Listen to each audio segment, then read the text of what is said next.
Welcome to the Intercourse Show. I am your host, Mr. B. Today we have a very exciting show for you. We are discussing the unrest in Iran right now. Apparently, in about 32 of their provinces, I believe, there are some protests taking place, and the United States seems to be sending a message to the protesters. In the latest development, Trump is saying to the protesters to keep protesting because help is on the way. Let me go ahead and play the clip so you can follow along and see what is happening. And we'll go ahead and discuss this. And then further on in the show, we'll then look at an interview that was done with Tucker Carlson and the president of Iran. Obviously, if the U.S. is going to war with Iran, this is a big deal. And it's going to change things quite a bit, both economically and with regards to our daily lives. It's a major escalation of what some thought was the end of a conflict from earlier this year, but apparently that's not the case. So let's go ahead and jump right into this show and see the latest.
If you like this video, then like, share, and subscribe to Mirror Now.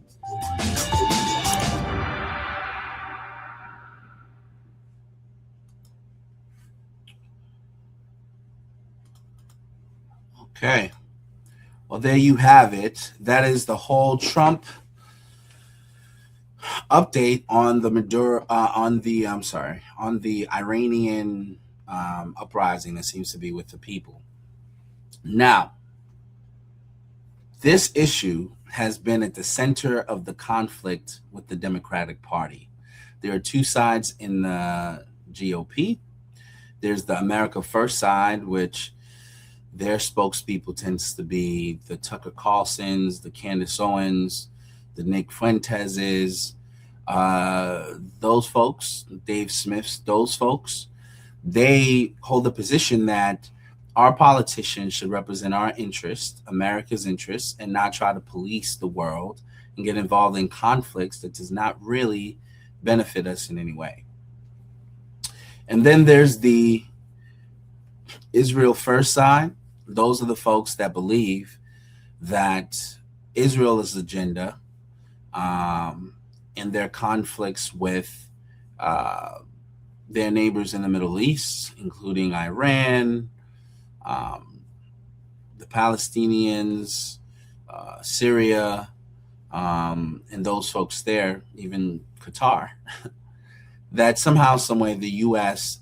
should do whatever it takes to support them, no matter what, because they are our greatest allies. And the argument in between the two folks is that the APAC lobby, which is the only lobby that foreign lobby that's not registered with the government, and has always been the case. They, for whatever reason, essentially has curried and bought out both houses of government. They bought out the Democrats. They bought out the GOP, and it's everyone seems to be on one united front when it comes to funding Israel, protecting Israel, and making their issues our issues. And so there's this infighting that's taking place between the GOP, the America First GOP, and the Israel First GOP, those who support that agenda that says we must stand with Israel at all costs. Now, it seems like the Israel First folks, and they're represented by the Mark Levins, the I think what's the other guy's name, Ben Shapiro, and a few other folks on that side. It seems like their side is winning in terms of convincing Trump. Again, both sides are trying to influence Trump to either support their point of view and support Israel more, or support their point of view and just support America's interests more, and not to get involved into conflicts related to Israel. And that would somehow create more peace.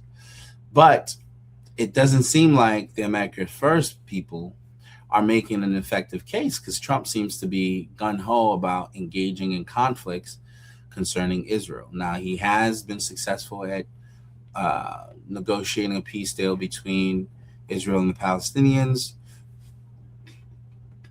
He got multiple countries to support that cause. That's a positive thing. But since then, it doesn't seem as if um, it's deterred Israel from still enforcing their will on those people and attacking people that they feel are threats to them in that region. And also, with regards to Iran, there was a little scuffle that took place earlier this summer where somehow, some way, despite the fact that our intelligence officials didn't believe that there was any real evidence that Iran had nuclear proliferation, and was close to developing a nuclear bomb. Um, the advice that the Israel First people was giving, or the Israelis were giving President Trump, seemed to trump the advice of his own counsel, and he took that advice and proceeded to bomb Iran. Now, luckily, that didn't escalate into a major conflict, but he bombed the sites where he felt like they were actually building military weapons that could potentially be launched at Israel or the U.S. Now, a lot of this is a lot of information, and I'm approaching this as if you, my followers, may not necessarily be, uh, you know, in line with what's been going on. So I'm trying to give you a quick summary before we jump into the next video that we'll watch. But based on that, he went ahead and bombed it. It was actually a really good operation militarily, because he was able to bring some stealth bombers. They bombed, flew back home, and there was no further attacks or escalations from that. Now, since then, there has been sanctions applied, and almost a squeeze on the Iranian economy through tariffs and sanctions has been placed by some of the Western countries, the U.S. leading the front, and it's really caused a real strain on their economy. And now the people are feeling the pinch, and they're now jumping up against their government. Their supreme leader, Khomeini, I believe is the guy's name. And at first, it seemed like the Iranian government was trying to be sympathetic and understand where the people was coming from, because it is somewhat of a failure on their part in terms of managing their affairs. So they created some sort of programs that allowed people to get like a monthly allowance of a certain number of dollars so that they can afford food, because inflation had risen to such a point where food was costing a lot of money and the people were still not able to afford it, which is causing all the people throughout the country, and I won't say all, but a good portion of the people, to uprise against the government. Now, in the midst of this uprising, there's messaging that's coming in from the West, i.e., the U.S. government, Trump. We played a little bit of those clips for you guys there to see that he's encouraging the protest, and he's encouraging these people expressing their disappointment with that government. Now, the question I have with that is, why would we get involved? Why would we care why the people are not content with the Iranian president? As far as I can see, there is no immediate threat to the U.S. itself. Um, Iran, in its weakened state economically, does not pose a threat. We've just attacked their military bases where we believe supposedly they were developing weapons. And if that was indeed a successful mission, what's changed in the last 6 months or so that now makes Iran so much of a threat to us that now we have to encourage protests, encourage uprising, encourage dysfunction in that area, and encourage potentially a regime change for those people there?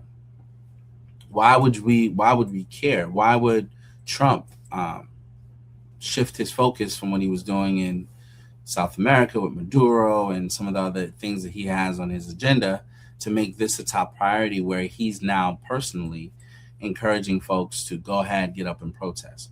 Now, most people know I tend to support the president on a good number of his policies. So this is not me trying to criticize him, but there are some things that goes outside of what I think would make sense. Now, Trump typically has taken a tough stance on Iran in that he wants them to come to the table and make a deal. And I think it seems like, from what he said, at least, that they wanted to make a deal. So them wanting to make a deal would imply that they're willing to work to figure out a solution. Yet we're still encouraging protesters to essentially overthrow the government. And then we're threatening the government that we could potentially bomb them or attack them or take further actions against them should they not should they react to to those protesters too brutally. To me, that seems a bit like we're getting involved in things we shouldn't get involved in.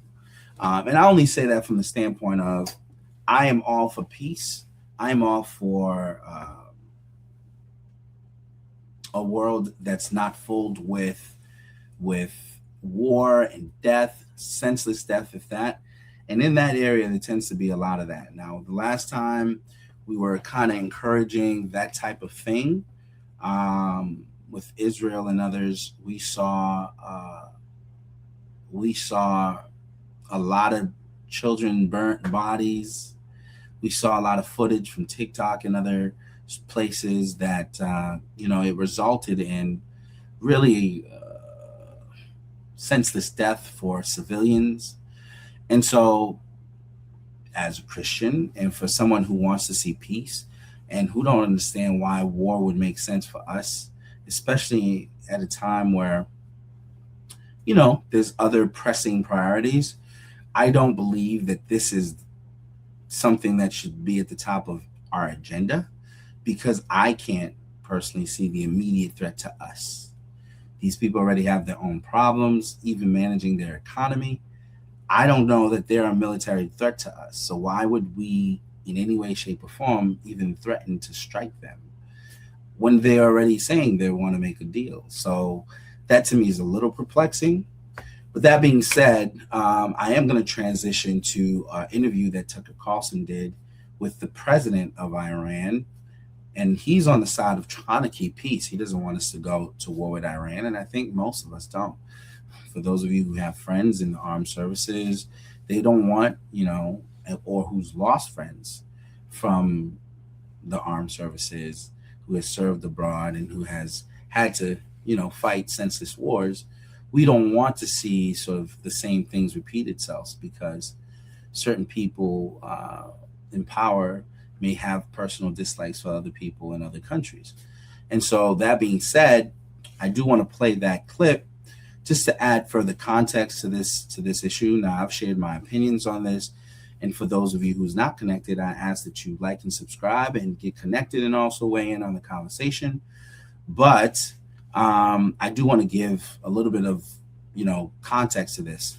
There are folks, particularly in Israel, who feel threatened by Iran as a superpower in that area. And they would be glad if that threat was eliminated and if that particular leader was taken out. And they have pretty much attacked their top military officials and taken out a lot of key scientists. So there's a group that wants to see this conflict escalate to a point where the U.S. gets involved.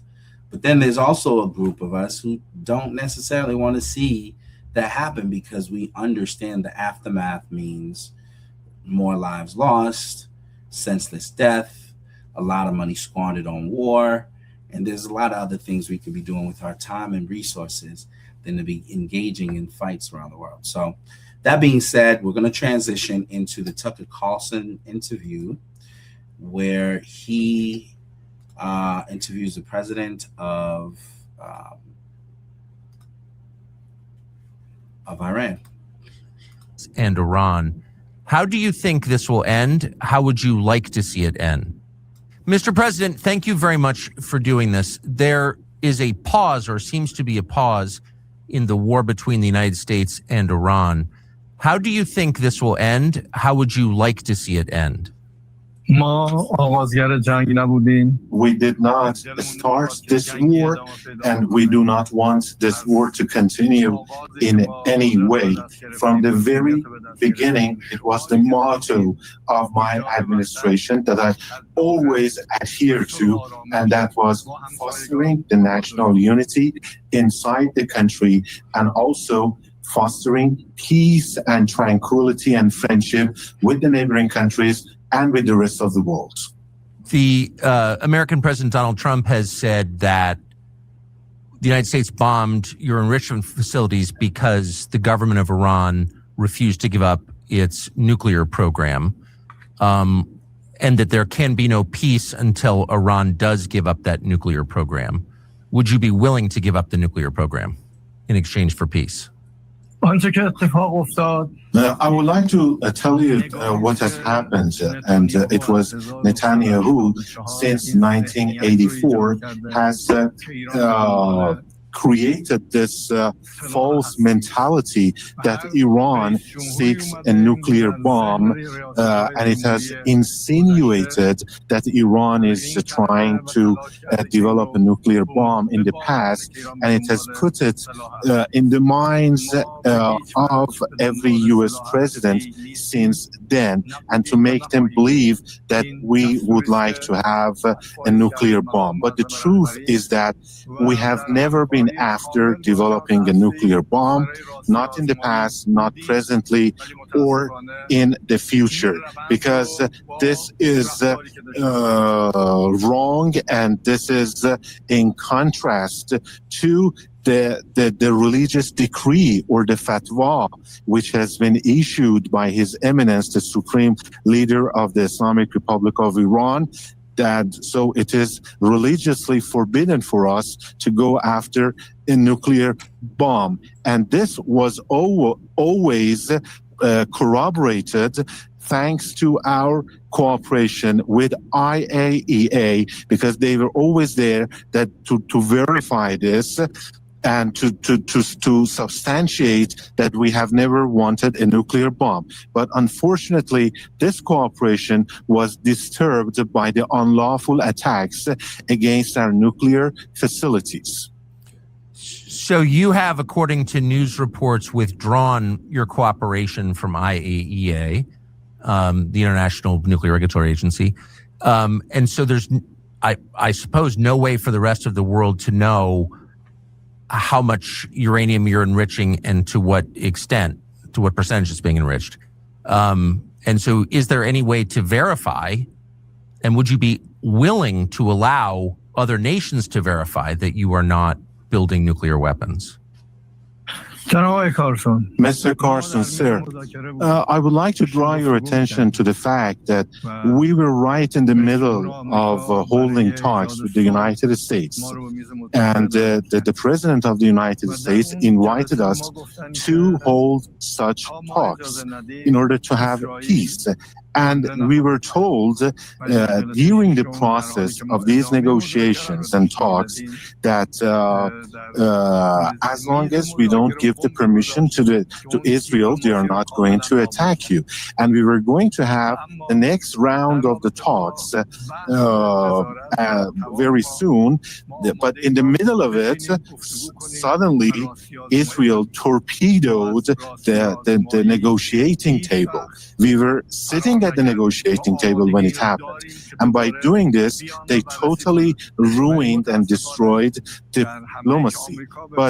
And in order to answer your question with regards to the surveillance or the supervision over our nuclear program, I would like to say that we are ready to hold talks over it. We have never been the party that has run away from verification. We stand ready to have these supervisions, but unfortunately, as a result of the United States unlawful attacks against our nuclear centers and installations, many of the pieces of equipment and the facilities there have been severely damaged. Therefore, we don't have any access to them. We cannot see, and unless this access is going to be back there again, we have to wait for it and to see what happens and how much they have been damaged so that we can go for the supervision. There have been news reports that your government believes that the IAEA was spying on the government of Iran and passing information to Israel. Do you believe that? And if so, do you have evidence that that's true, that the world could see? I would like to tell you that we were, yes, somehow pessimistic about the activities of the IAEA, because somehow we realized that Israel could get information from the inspections which were carried out by the IAEA, but it never prevented the IAEA from carrying out their activities inside Iran, and they had full access to supervise and to have surveillance over our nuclear facilities. But there was this lack of trust as a result of the last report by IAEA. The type of the report and the way they prepared the report somehow gave an excuse to the Israeli regime and prepared the ground for their unlawful and unauthorized attack against our nuclear facilities. And even after that, the IAEA failed to condemn these attacks or try to anyway to stop them. And this ran counter to the international law, and this resulted in a widespread lack of trust among the Iranian legislators, and the public opinion here. You've suggested that you were anxious to resolve your conflicts with the United States through diplomacy, and that was derailed by war. Would you be willing to restart diplomacy? And could you tell us in general but precise terms the kind of deal you would be willing to accept?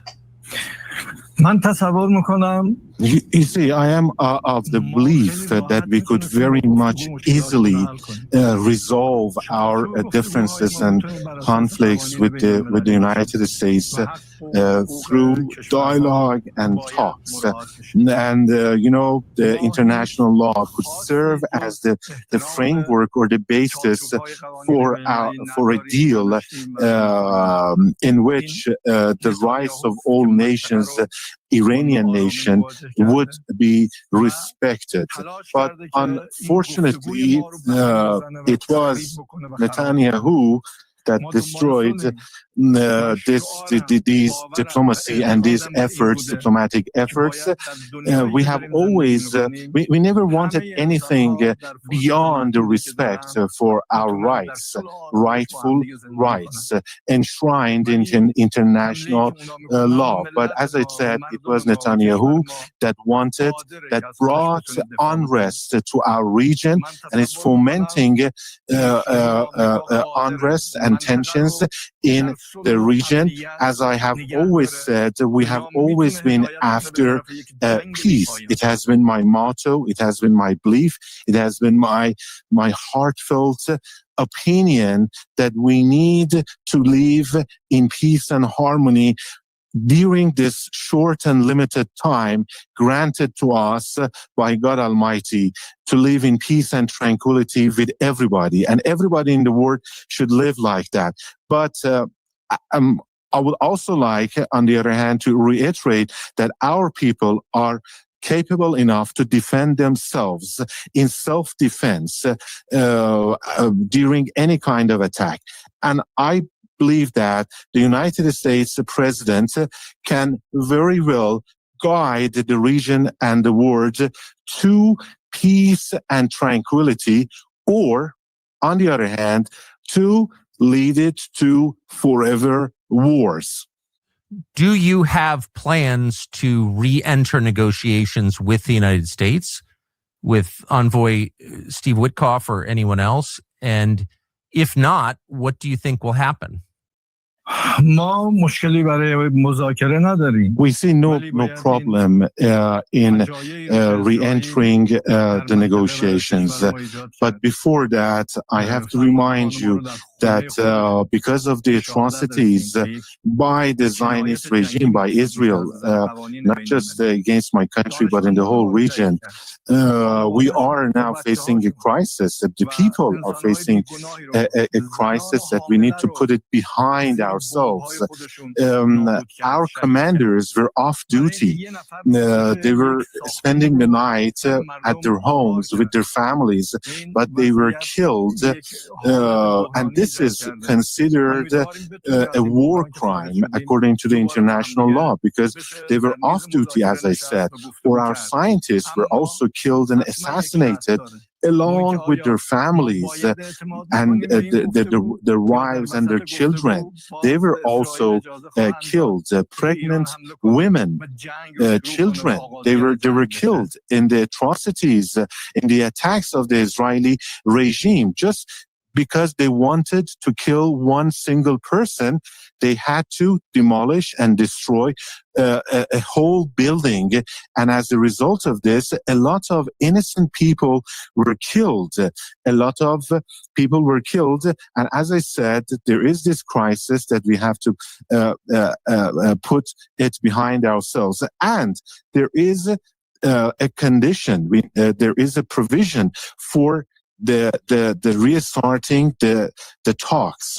How are we going to trust the United States again? We re-enter the negotiations. Then how can we know for sure that in the middle of the talks, the Israeli regime will not be given the permission again to attack us? Do you believe the Israeli government tried to assassinate you? They did try, yes. And they acted accordingly. but they failed. And as a true believer, I believe that it is in the hands of the God Almighty to determine when a person will die or will not die.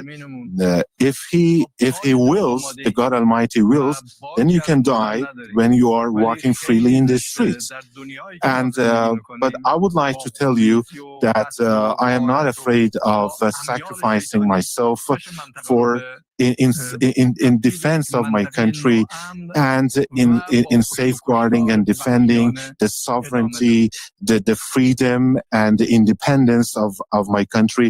I'm willing to give my life, to give blood for that. And nobody here, I mean, none of the government officials is afraid of losing their lives in line of defense. But will it bring security to the region?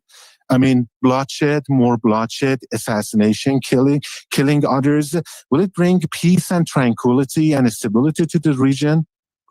With respect, can you tell us how you know that you were an assassination target? A week and a half ago, I don't believe I've seen that confirmed anywhere. How are you certain they tried to kill you? این آمریکا نبود، اسرائیل بود که این Of course, it was not the U.S. that was behind the attempt on my life. It was Israel. I was in a meeting. We were discussing the ways to move forward. But thanks to the intelligence by the spies that they had, they tried to bombard the area that we were holding that meeting, in which we were holding that meeting. But as I told you before, it is God who wills when a person will die and give up his life. And once again, I would like to emphasize that we are not afraid of martyrdom. We are not afraid of sacrificing our lives for our people, for our independence. And I would like to tell you that this imposed war by the Israeli regime resulted in one thing, and that was more solidarity and unity amongst the Iranian people. And it proved yet once again that the Iranian people, no matter where they are in the whole wide world, they do care about their country, about the sovereignty and the territorial integrity of their motherland. And as I said, this brought about more solidarity, and it united us further. Thanks to this act of aggression by the Israeli regime. My proposal is that the U.S. administration should refrain from getting involved in a war that is not its war, that is not America's war. It is Netanyahu's war that is having its devilish machinations for the whole region. It has its own agenda. He has his own agenda, Netanyahu, I mean, inhuman agenda, and that is having forever wars that go on and on and on. And this is my proposal to the United States, not to be fooled by Netanyahu, not to be dragged into this kind of war. Many Americans are afraid of Iran. You say you're not afraid, but Americans are afraid of Iran. And they believe that Iran would like to strike the United States with a nuclear weapon. They see video of Iranians saying death to America, describing our country as the great Satan. What is your opinion of that? Should we be afraid of Iran? من تصور میکنم این I believe that this is a very wrong impression that anybody might have of Iran or the Iranians. I would like to remind you that Iran has never invaded another country in the last 200 years. When they say death to the United States, it doesn't mean death to, they don't mean death to the people of the United States or even to the officials of the United States. They mean death to crimes, death to killing and carnage, death to supporting killing others, death to insecurity and instability.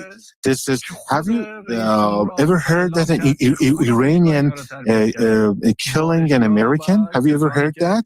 Or a terrorist that was Iranian and he carried out a terrorist attack against the Americans? No, it was your president who confessed that the Americans created the ISIS in our region, and they were responsible for this wrong image that is portrayed of religion or the Muslims in the world. And once again, I would like to tell you and remind you that this is not death to the American people or to the officials, death to crimes and atrocities, to bullying, to the use of force, and anybody who would like to become an accomplice in the crimes perpetrated by others. 2 Iranian ayatollahs have issued fatwas against Donald Trump. What does that mean exactly, and what do you think of it? To the best of my knowledge, they have not issued decrees or fatwas against any individual or against Donald Trump. And first off, it has nothing to do with the Iranian government or to His Eminence, the Supreme Leader of Iran. Or what they actually meant by the fatwa was in condemnation of an insult to a religion or religious personalities. And they were actually saying that this is deplorable, this is unacceptable. So it was not directed towards the U.S. president or any other individual. And there might be people with their own ideas and opinions. But I can assure you that the meaning of this fatwa should not be construed or considered as a threat against any individual. Has Iran ever backed an assassination attempt against Donald Trump? This is actually what Netanyahu is trying to insinuate and to make your people or the president of your country to believe. But this is wrong because Netanyahu, as I said, has its own agenda. It wants to drag the U.S. into forever wars, as I said, and to bring more insecurity, instability, and unrest to the whole region. There are some large number of Iranian nationals living in the United States. Some have said they are, quote, sleeper cells. They are terrorists who are acting at the command of your government. Would you right now make a statement to Iranian citizens living in the United States not to commit acts of violence in the United States?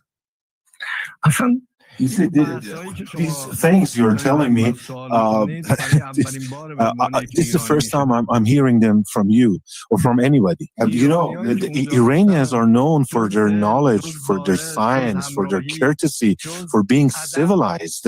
Have you seen otherwise from them, any other kind of behavior from them or any violent behavior? Has anybody ever seen anything from them? Yeah, as I said, this is what Israel is trying to put into your minds. They are propagating that Iranians might be capable of doing such a thing, but this is totally untrue because by nature Iranians are pro peace and tranquility, and they're trying to actually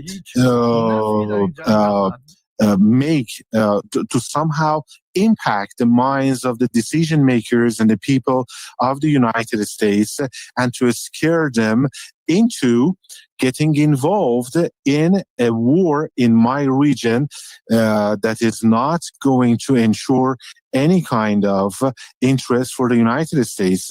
It is not to be in the interest of the United States to be involved in any kind of war in my region. It wasn't that long ago, it was during the revolutionary period in Iran, that Iran had relations with Israel and commercial relations with Israel and reputedly bought weapons from Israel. What happened? How did that change? Who changed it and why, that relationship? Israel itself is to blame because just look at what they have been doing in the last couple of years in Palestine, in Gaza. What Netanyahu has been doing, killing women and children, bombing schools and hospitals and civilian and residential areas. This is nothing short of a full-scale genocide there. They have blocked the entry of food and medicine, any kind of humanitarian relief to Gaza. So this has adversely impacted the way my country and the whole region looks at Israel. And this, I mean, their own behavior and their own actions are to blame, because this is unacceptable what they have been doing in my region. And as far as I know, we have never received any kind of weapon from Israel. And I would like to tell you, even at that time, we did not want to have weapons. We did not want to have wars. We did not want to fight the Iraqis. It was the war that was imposed on us. And just like the way that this war was imposed on us by the Israeli regime, we did not attack Israel. They attacked us.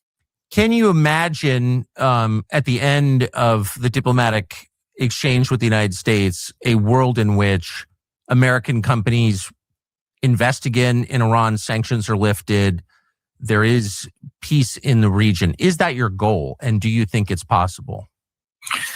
From the very beginning of my administration, I first tried to have the domestic solidarity and unity, further unity amongst the Iranian people. Then we tried to have better relations with our neighboring countries of Iran. And then I had this talk with His Eminence, the Supreme Leader of Iran, and during which His Eminence emphasized that there is no limitation and there is nothing preventing the U.S. investors to come to Iran and to make investments in Iran, even presently. There has never been any limitation, anything barring them from coming into Iran, and this is the belief of the Supreme Leader of Iran. And but once again, I would like to tell you that it is Israel that does not want such things to happen in the region. Israel does not want to see peace and tranquility in the region. But I would like to once again repeat that the United States President, Mr. Trump, he is capable enough to guide the region towards the peace and a brighter future, and put Israel in its place, or get into a pit, an endless pit or a swamp, and that is a war that Netanyahu wants the United States or the U.S. president to be dragged into. So it is up to the United States president to choose which path that I told you about. And as I told you, there is nothing preventing the commercial or industrial or economic activities by the U.S. Business people and investors. And of course, if there was a limitation, it was caused by the U.S. sanctions, not by us. Mr. President, my final question: if we wind up in a broader war, could you expect assistance from Russia and China, military and economic assistance from your allies, Russia and China? We have always put our trust in God, and in God we trust. And we are capable enough to defend ourselves and to stand on our own 2 feet and to defend our country, our territorial integrity to the last drop of our blood. As I have said again and again, we don't want wars. We don't want to develop develop a nuclear weapon. And this false image, this wrong mentality created in the minds of the U.S. Decision makers and officials is because of the devilish machinations instigated by Netanyahu and the Israeli regime and its policies based on warmongering. And the U.S. president should know that another war will only spread more instability in the Middle East, and it is not going to be in the interest or in favor of the U.S. president or the U.S. government to move in that or towards that direction. They instead need to choose peace and tranquility, which is something that I am and my government and my country are after. And I also, as I said, I believe that the U.S. president is powerful enough to put Israel to Netanyahu in their place, to contain them and replace the warmongering, bloodshed, and conflicts with peace and tranquility. Mr. President, thank you for taking the time to explain your perspective. I appreciate it. Thank you very much for providing me with an opportunity to tell you about what is going on in my mind and in my heart. And I hope that peace and tranquility will prevail, not just for the people of the United States, for the U.S. officials, but for the whole world, and especially the people of my region. And thank you again.